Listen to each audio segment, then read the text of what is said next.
Nestled in between the picturesque cascading mountains of the French Alps lies a small roadside inn called the Buffalo Hotel. In 2002, on a warm, sunny day, a car pulls up to the 2-story pink and white inn, and a man in a suit steps out. From the parking lot, he feels like he's back home in America. Named after a symbolic American animal, the buffalo looks kind of like any rundown hotel on the side of any Midwestern freeway.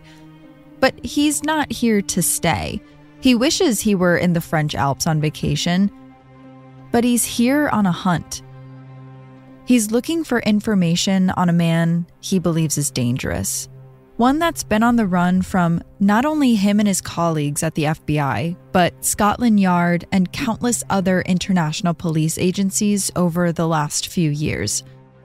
And more importantly, one who is most likely responsible for the recent disappearance of an American woman, Kim Adams. The FBI believes that he had been imprisoning her here for some time. The man enters the hotel, flashes his FBI badge, and a manager takes him over to a room far down one of the hallways. He knocks on the door, though his spidey senses tell him no one's inside. Using a key, he slowly opens the door to the room, not quite knowing what to expect. Does he need to draw his weapon? The answer to that question is no. Instead, he sees something he was not expecting. Inside the tiny rundown hotel room with blue and yellow pillowcases and sheets is hundreds of thousands of dollars worth of luxury goods. Designer shoes, high-end watches, more than what just one man would need. Who is this guy? Then, the FBI agent clocks something in the corner of the room. A locked suitcase.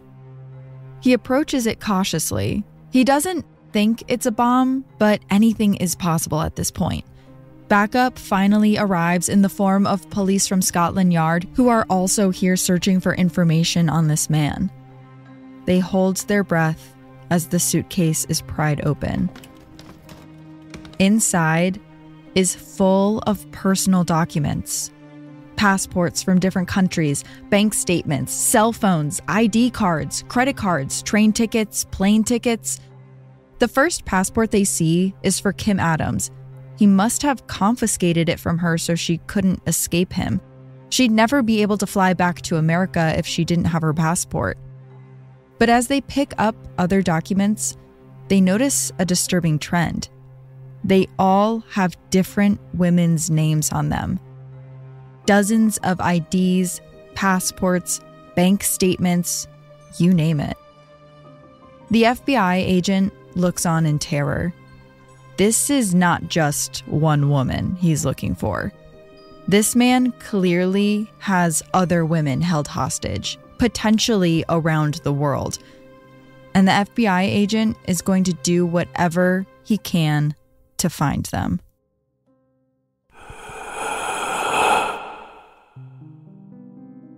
Welcome to Heart Starts Pounding, a podcast of horrors, hauntings, and mysteries.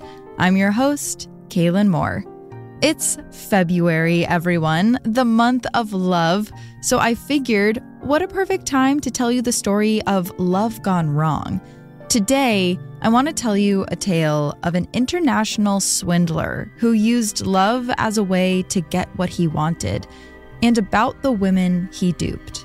And because this story is so wild, I decided it would work best as a two-parter. So get ready to be taken on a ride over the next 2 weeks with me, leading up to Valentine's Day.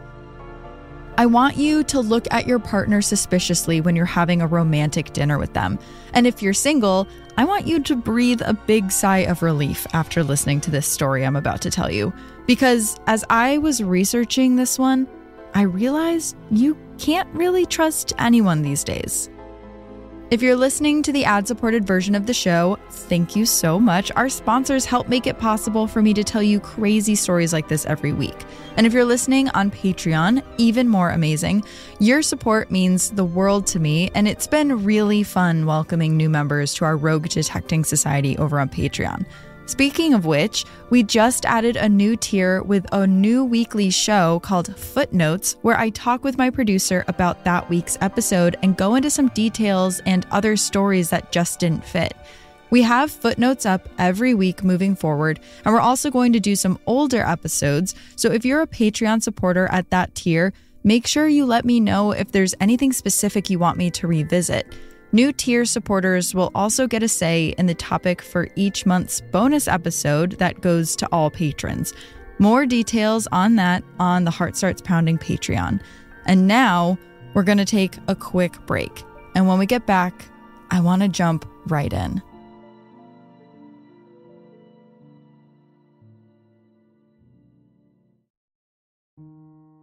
In 2011, Sandra Clifton created a profile on a dating website. She was a divorcee living in England with her 2 teenage children, Sophie and Jake. Recently, she decided she was open to finding love again. Sophie and Jake were excited for their mother. According to Sophie, it was like her mom had an opening for a job for someone to love her, and hopefully to love Sophie and Jake as well. She wanted her mother to treat the online profile like a resume, include all of the important bits about her, that she was fun, loving, family-focused, but also be clear about what it was that she was looking for. Sandra had met her previous husband, Mark, when they were both just 14 years old. By 20, they were married and baby Sophie had arrived. Not long after, Jake was there as well. It's a lot for 2 people in their early 20s to balance learning about themselves and the world while caring for 2 children and maintaining their relationship. Eventually, the 2 felt as though they had drifted apart enough to warrant a divorce. They did, however, remain very good friends, making sure their children felt they were supported by both parents. And for most of the kids' childhood, Sandra didn't date anyone else. But by 2011, she and the kids were ready for her to find someone. It's important to know that online dating in 2011 hardly resembles the world of online dating today.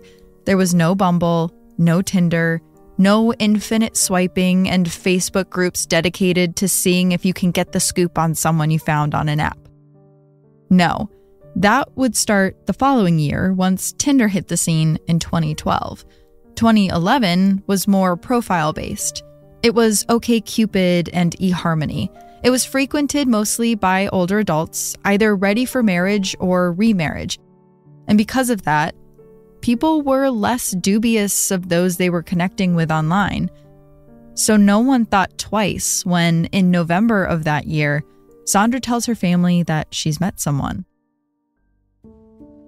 His name was David, a tall, handsome man with strong, dark, bushy eyebrows. And not only was he smart with a good job, he was exciting.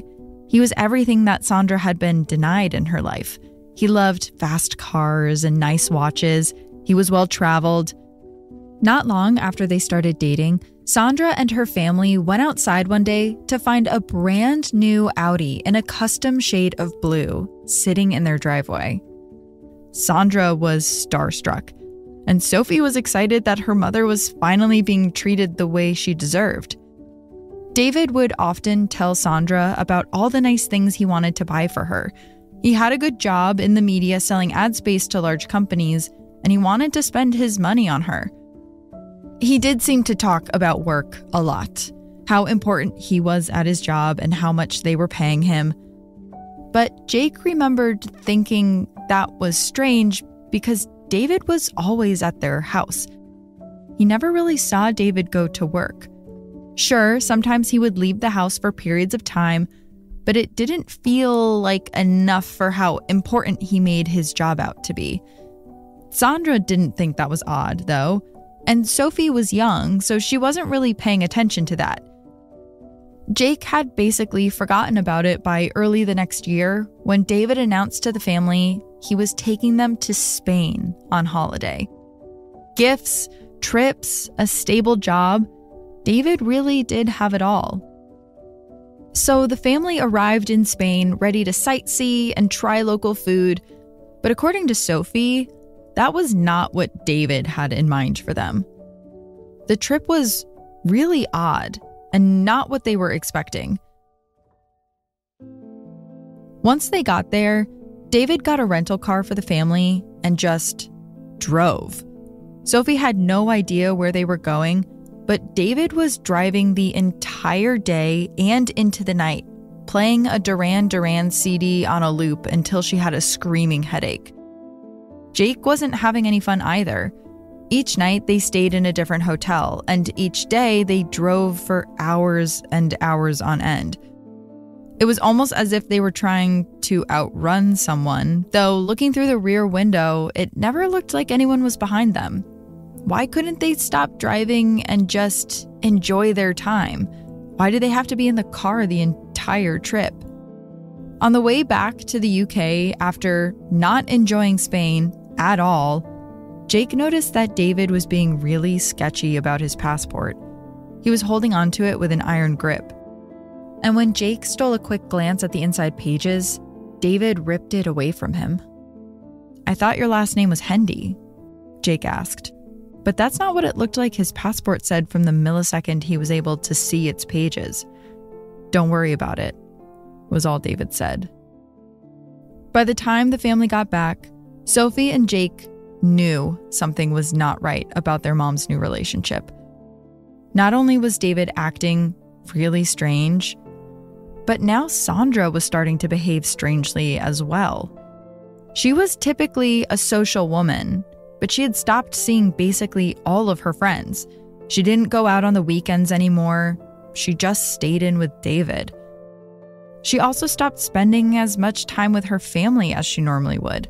Sophie described it like they were all separate people going about their business in a house together. There were no more family dinners, no more gossiping with mom about what happened at school. Sandra was hardly talking to her kids now.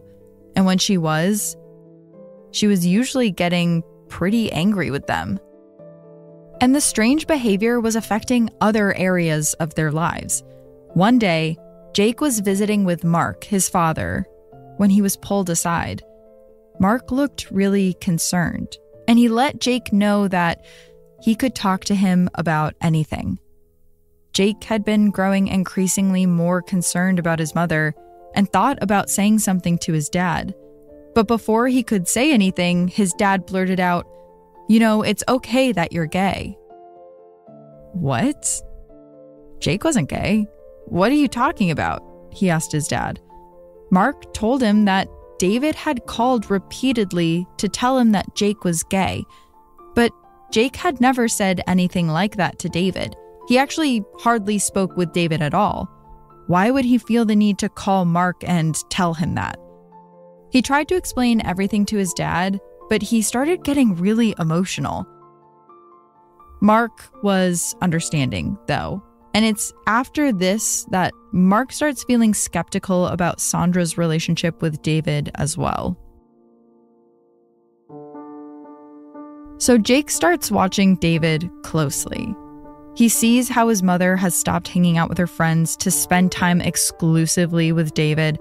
She hardly even talked to her own kids at this point, and if she did, it was to accuse them of stealing something from her. David would be standing right beside her as she berated her children for stealing a bracelet or money from her.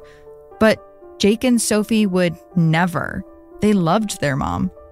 It's not long after this that Jake arrives home from school one afternoon, puts his key in the lock, and finds that it doesn't turn. At first, he thinks it's a weird mistake. Maybe his mom accidentally deadbolted the door and couldn't hear him knocking. So he leaves, and when he comes back a few hours later, it's still locked. He bangs on the door again, but no one answers. So he leaves again, but this time when he comes back, the sun has set and it's starting to get chilly. He tries his key, one more time, and once again, it doesn't unlock the door. He can see his mom approaching the door as if she's coming to let him in, only as she gets closer, he sees David round the corner behind her. "Don't let him in," David shouts. What is happening? Why can't he go inside? He runs around to the back of the house and starts banging on the door, and as he does, he can hear David calmly instructing his mother to not let him in. Sophie is upstairs in her room watching this happen, just as confused and frustrated as Jake. Still, no one unlocks the door for him. Finally, he gives up and just starts walking down the street. Sophie opens her window and screams for him, begging him to come back. But he's gone. This is the final straw. David was turning his family against him and now locking him outside. Jake knows he's not coming back. By 2013, it was just Sophie, Sandra, and David in the house. Sophie hadn't spoken to her father in 2.5 years at that point and had minimal contact with her brother. Every day, David would say to her, "You really don't ever want to see your father again, do you?" Though he phrased it like a question, it always sounded more like a statement. And after months of hearing that every day, Sophie started to believe him. Sophie was in her mid-teens at this point and started working as a hairdresser. And David decided that since she was making money, she should start paying her way a little bit more. He charged her rent that was about 75% of what she was making. She hardly had any money left over for herself. And though her mother owned the house, it was always David taking her rent money. Sophie started getting the feeling that the money was not making its way to her mother. David also pressured Sophie into taking out her life savings of £10,000 in one go and giving it to him for safekeeping. Once she did that, she never saw that money again. Things were not sitting right with Sophie, but she saw how in love her mother was, how many nice things David was getting for her, how kindly he treated her. She kept convincing herself that she was wrong. She was overreacting. David was a nice guy. He just showed his love in strange ways. What started as death by 1,000 cuts crescendoed into a final breaking point one night. So, usually, David picked her up from work at the end of each shift. But one night, he just never showed. And she was closing. It was late, she was alone, no one was there to give her a ride, and she didn't have any money for a cab. David had taken all of her money. After calling David and her mother a dozen times, she finally gave up. Defeated, she made herself a little makeshift cot and slept in the back of the hair salon. After that, Sophie knew she could no longer live with David. It wasn't safe. Mark came home one day to see his daughter standing in his kitchen. She didn't even have to say anything. He welcomed her in with open arms. All was forgiven. She looked fried and way too thin, a soldier returning half her weight. Jake was relieved to have Sophie back as well. Their little family was slowly being pieced back together, but there was still a big part missing. Sandra. They knew they had to get her out of David's strange grasp. That's when they got some terrible news. Sandra and David were gone, vanished from the house in the middle of the night. But it was the clues they left behind that proved the situation was way worse and stranger than anyone imagined. After the break. When Sandra and David vanished from their home, Mark, Sophia, and Jake assumed the worst. Was David horrible to the kids so they would leave? Was he waiting for Sandra to have no one so that he could take her away? Well, the signs point to yes. It was clear now that this was a psychologically abusive relationship, and David was using isolation as a way to control Sandra. Mark, Sophia, and Jake went over to the house to look for more information, and that's when they saw how bad it had gotten. First, there was a master lock on the bedroom door that locked from the outside. It was open, and when Mark went into the bedroom, he saw that the windows had newspaper taped all over them, blacking out all of the incoming light. There were also bills, piles and piles of bills. As they opened them, they saw that the mortgage hadn't been paid in ages. And the financing on the car that David bought Sandra, remember, that new Audi with the custom paint job, hadn't been paid. Not only that, but it was financed under Sandra's name. The payment would have been her responsibility, not David's. And something about this clicked for Sophie. She thought back to David asking her for rent, about her savings that he had asked her for and then disappeared with. Had her mother even known about any of that? Or was David just siphoning money from the family? There was also how he didn't really have a job. He always talked about money, but according to these documents, he didn't have any. This was beyond just being a controlling boyfriend. They had to find him. Not only were Sandra's finances at risk, but her life could be at risk as well. So that night, Mark took to the internet. David had told them his last name was Hendy, but all searches for David Hendy came up empty. Jake realized there was probably a reason David wouldn't let him see the name in his passport. He must be using a fake name. Mark tries Googling other things. David Hendy and a location. David Hendy jail. Finally, David Hendy con man. Boom. He gets a hit. The first few links that popped up are titled things like "Ruthless Man Gets Life in Prison" and "Spy Con Man Sentenced for Decades of Lies." Wait, what? Spy? Was David pretending to be a spy? The articles all refer to David by his real name, Robert Hendy Freegard. David was just a pseudonym he was known for using. And when Mark Googles his real name, he gets even more hits. And the results are even more menacing. Accusations of kidnapping and imprisonment, missing women all over the world, and parents begging for their daughters to be brought home. Hundreds of thousands of pounds he conned out of people. Mark and the kids all look at each other, shocked. Robert Hendy Freegard was not just an abusive boyfriend. He was an international con artist, and he had taken off with their mom. Using love as a way to get what you want out of someone is not a new concept.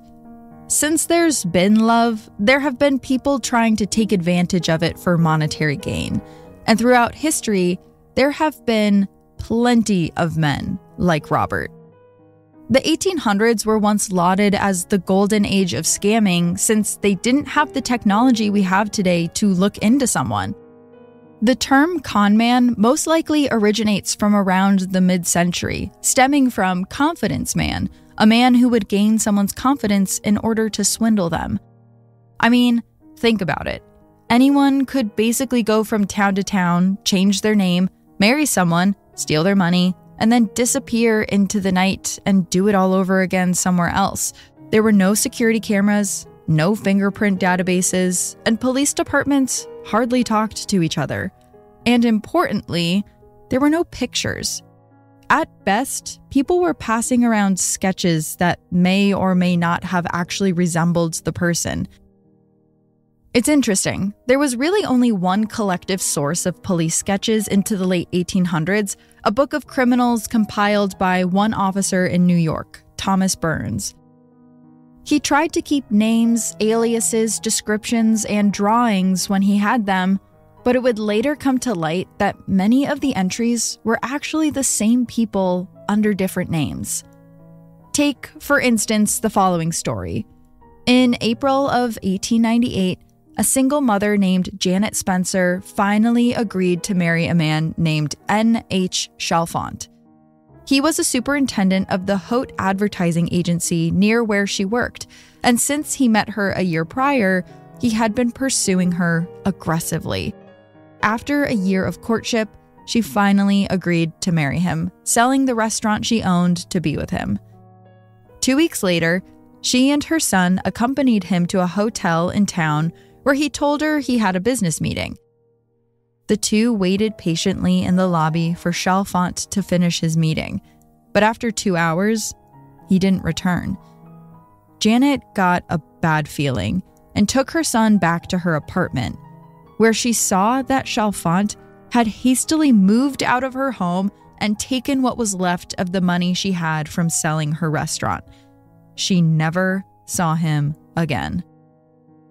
Janet didn't know it at the time, but Chalfant wasn't her husband's real name. She was married to a man named Johann Otto Hoch, and a year prior, he had married a woman named Maximiliana Sperl and stolen her life savings before quickly disappearing. 3 months before that, he was married to a woman named Anna Maria Dess. He vanished from her life after she had given him $500 to purchase tickets for their honeymoon. And 4 months before that, he was married to a woman named Clara Bartels, who died suddenly from gastritis 2 months after their marriage. Right before she died, he had been named the executor of her estate, and he took off with all the money she had to her name. Johann was a romance scammer that would go on to marry upwards of 50 wealthy women, killing at least 15 of them to secure their fortunes. And now that I think of it, his story is probably worthy of its own episode. Typically, when he moved towns, he would adopt different names and backstories until he realized that he didn't need to because marrying women and stealing their money was just that easy. He did this for almost 20 years until a woman he was courting finally turned him into police after she noticed a wanted ad for him in the paper under a different name. He was executed in Chicago on February 23rd, 1906.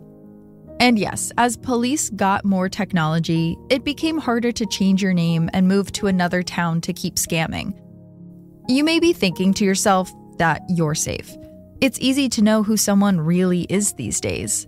We have background checks, and we grew up getting so many scam emails, so we know when someone's duping us. But romance scammers adapt to the times.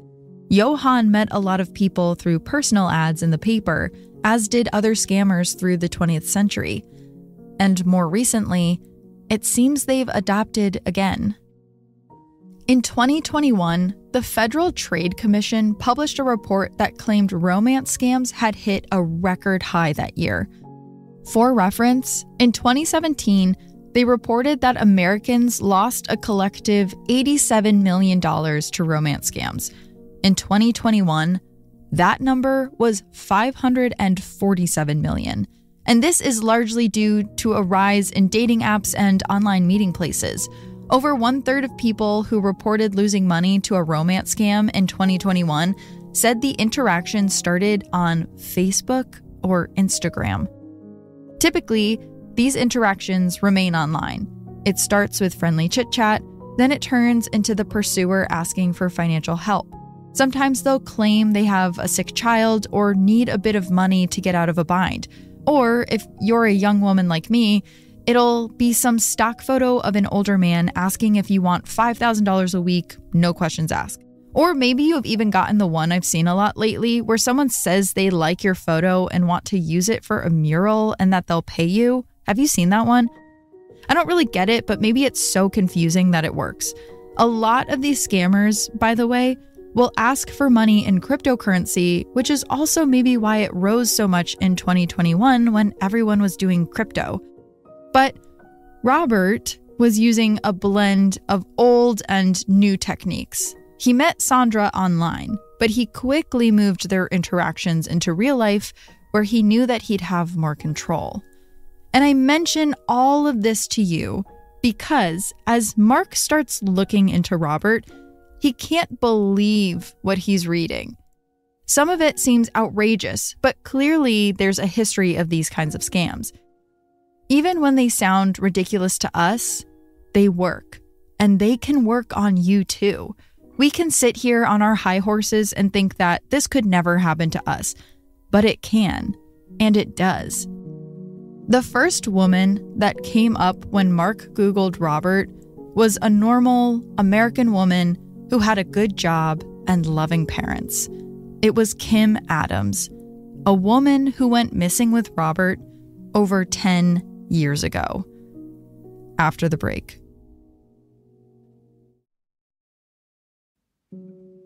Kimberly Adams was an American child psychologist in her 20s from Phoenix, Arizona. She met Robert in a pub in the UK in August of 2002 while she was on a trip, and she was immediately smitten. She had the same first initial thoughts that Sandra had. He was charming, he was successful, and he was really, really into her. Early into their relationship, Robert started showering Kim with gifts. Designer watches, trips around the world, extravagant promises for the future. And right after the two meet, Kim doesn't return to America for work. It's concerning, to say the least, and her parents try to get in touch with her, but to no avail. It seems Kim has gone radio silent. But then, her coworkers get a phone call.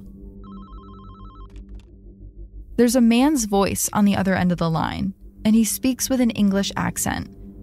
Kim's coworkers don't recognize who it is, but he says he's calling on behalf of Kim Adams. She's terminally ill and won't be returning to work. And with that, he hangs up the phone. Kim, terminally ill? No one even knew she was sick, and she was so young. This was devastating. Well, yes. It would be devastating if it were true. But at the same time that Robert is making these phone calls to Kim's work, he's also calling Kim's parents. But he has something different he's telling them. Kim's parents haven't seen or heard from her in weeks, and they're terribly worried. But one day, Robert calls them, insisting that Kim is with him and she's okay. He won't tell them where she is, but he does tell them that she needs money. They ask to speak to Kim, and he lets them. "You're not gonna believe this," Kim tells her parents, "but I'm with a man who is a spy, and he wants me to join a spy training academy. He's going to teach me what it takes to be an MI5 agent. The only thing is, the tests are really expensive, over £2,000 each time I want to take it." Robert proceeds to tell Kim's parents that he's enrolled her in a spy training school so that she can be a spy with him. He's already invested a lot of his own money into the program, £60,000 actually, and he's running out of funds, which would be fine, except Kim keeps failing her spy tests and has to retake them. Kim's parents can't believe any of this. Spy school? Kim never said anything about wanting to be a spy.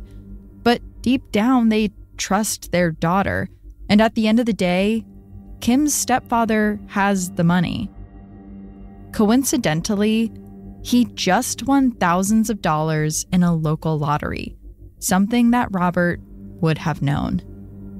This is a hard pill to swallow for Mark, who's sitting at his family computer reading about all of this, worrying about the mother of his children. What was going to happen to her? Was Robert going to do to her what he had done to Kim? Well, he decides to take action. He's not going to let some con man come in and tear apart his family.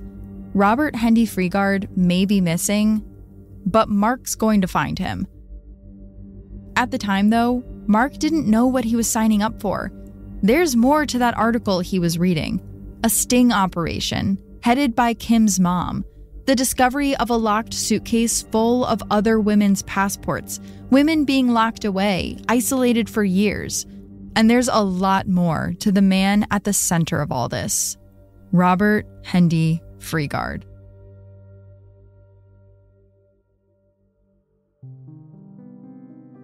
Next week, we're going to start at the beginning. Who is Robert Hendy Freegard, and who are the other women he's conned? I'm going to tell you about his first con, all the way up until what Mark and his kids decided to do.